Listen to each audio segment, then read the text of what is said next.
Hello everyone, इस video में बात करूंगा अल्टरनेटिव एनर्जी वाले चैप्टर की। ठीक है, ये चैप्टर बहुत इंपॉर्टेंट है।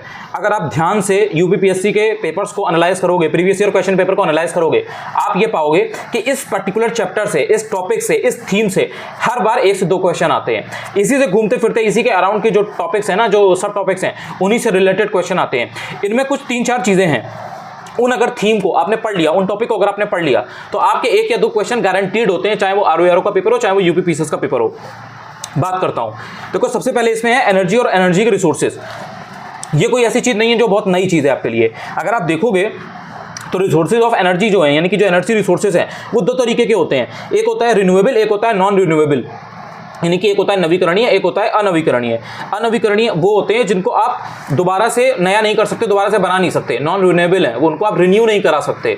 और कुछ ऐसे होते हैं जो रिन्यूएबल होते हैं, जैसे सौर ऊर्जा है, सोलर एनर्जी। अभी कोई खत्म होने वाली चीज नहीं है भाई, सूर्य की रोशनी तो आपको मिलती रहती है ना, सूर्य रोज निकलता है, आपको एनर्जी मिलती है। तो आपने जो सोलर प्लांट लगा रखे हैं अपनी छत के ऊपर, वहां पर आप उससे आपको बिजली मिलती रहती है, लाइट मिलती रहती है।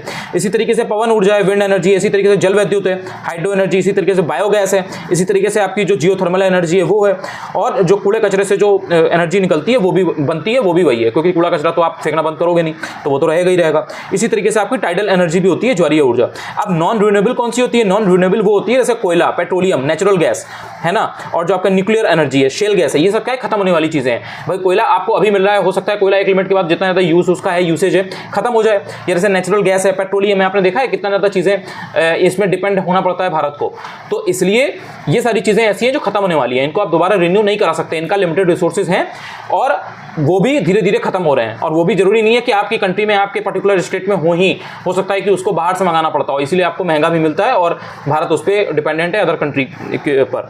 तो ये वाला टॉपिक है, ये कोई बहुत नया टॉपिक नहीं है, ये आपने पढ़ रखा होता है। इसको अगर आपने बस ये समझ लिया, जो यहाँ से लेके यहाँ तक ये जो इतना है, तो उसके बाद के जितने क्वेश्चन हैं उनको आप आसानी से कर ले जाओगे। 4-6 क्वेश्चन है, बहुत ज्यादा क्वेश्चन नहीं है। वहीं पर इन्होंने ये वाला टॉपिक एक दे दिया है कि रिन्यूएबल और जो नॉन रिन्यूएबल एनर्जी रिसोर्सेज हैं उनका थोड़ा सा इन्होंने बताया हुआ है कि इसके संबंध में क्या क्या चीज़ें वर्ल्ड वाइड चल रही हैं। तो जो भी सस्टेनेबल डेवलपमेंट वगैरह वाली चीज़ें हैं, या टोटल कैपेसिटी कितनी है इन सब पावर प्लांट्स वगैरह की, जो भी होते हैं इस तरीके के, इनसे रिलेटेड जो भी रिसोर्सेज हैं उन्हीं से रिलेटेड आपको क्वेश्चन दिए गए हैं। तो बहुत कोई नई चीज़ नहीं है। उसके बाद बात आ जाती है वैकल्पिक ऊर्जा के तौर पर सौर ऊर्जा, यानी कि जो सोलर एनर्जी है उसका हम यूज़ किस किस चीज़ में कर सकते हैं, कौन कौन सी ऐसी चीज़ें हैं जिसमें रिप्लेस किया जा सकता है थ्रू सोलर एनर्जी, यानी कि सौर ऊर्जा।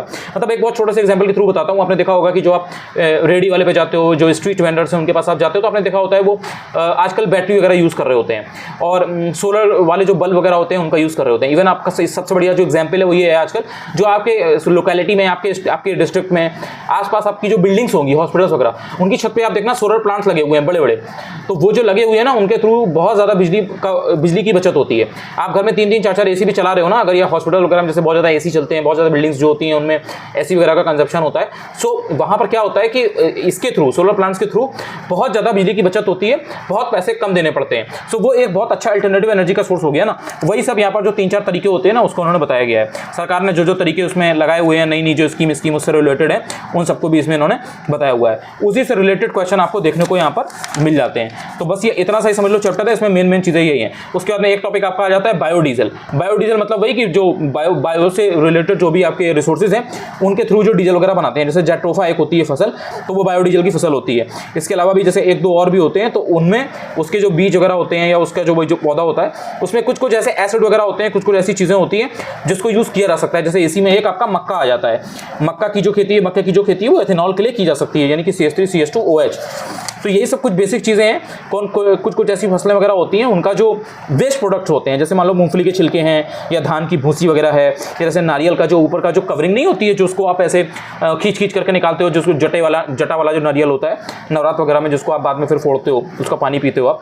सो उन सब चीज़ों को मिला करके, उसको वैसे तो कचरा समझ के फेंक दिया जाता है, लेकिन वो सब चीज़ों को मिला करके भी इस तरीके के जो काम की चीज़ें हैं वो बनाई जा सकती हैं। तो ये बायोडीजल का ये एक छोटा सा टॉपिक है, इससे भी रिलेटेड क्वेश्चन आते हैं। तो इससे भी रिलेटेड कुछ टॉपिक क्वेश्चन वगैरह आपको देखने को मिलते हैं। फिर इसके बाद में ग्रीन फ्यूल की बात आती है। ग्रीन फ्यूल भी वही है यार, जिससे जो नुकसान है, जो डैमेज है वो एटमॉस्फेयर में कम से कम हो। और इससे जो हानिकारक जो गैसेज वगैरह हैं वो बहुत कम एटमॉस्फेयर में रिलीज हो। तो उसी की जो सेफ टेक्नोलॉजी, जो सेफ तकनीकी है या जो सेफ तरीके हैं, उन्हीं में ग्रीन फ्यूल आ जाता है। सो ग्रीन फ्यूल में इस तरीके की जो भी आप चीज़ें यूज़ करते हो उसको हम ग्रीन फ्यूल कहते हैं। जैसे मान लो एथेनॉल है, अब एथेनॉल जो है ना, एथिल अल्कोहल जिसको आप बोलते हो, तो इसको ग्रीन फ्यूल के रूप में इसका यूज़ होता है। इसी तरीके से और भी, जैसे ये गन्ना वन्ना होता है ना, गन्ना, इसके जो चीज़ें होती हैं, तो इनसे भी आप, इनको भी गन्ने की खेती भी मतलब बायो एथेनॉल को प्राप्त करने में इसकी खेती की जाती है। तो ये सब ऐसी चीज़ें हैं कि इसका यूज़ ग्रीन फ्यूल के तौर पर किया जा सकता है। तो इसी के बारे में बस आपको पढ़ना है, इससे रिलेटेड जितने भी क्वेश्चन है वो आपके फिर निकल जाएंगे। तो बहुत कोई नया टॉपिक नहीं है, लेकिन एग्जाम में आता है तो लगता है कि ये क्या पूछ लिया है, तो ये क्या नहीं पूछ लिया है। यही 3-4 ऐसे टॉपिक हैं जिनसे रिलेटेड चीज़ें एग्जाम में रिपीटेडली पूछी जाती हैं। अगर आपने उनको पढ़ लिया तो आपके क्वेश्चन गलत नहीं होंगे। अब यहाँ पर जो ये क्वेश्चन दिए गए ना, ये सब यूपीएससी वाले हैं, लेकिन अब इस तरीके के स्टेटमेंट वाले क्वेश्चन, 2-2 स्टेटमेंट वाले क्वेश्चन यूपी पीसीएस और आरओ में पूछने लगा है। तो इनको तैयार कर लीजिएगा, आपको हेल्प मिलेगी। इतना ही है इसमें, और कोई नई चीज़ नहीं है। इसको 3 घंटे में आप तैयार कर सकते हैं। 3 घंटे बहुत कोई ज़्यादा भी नहीं है, कम भी नहीं है।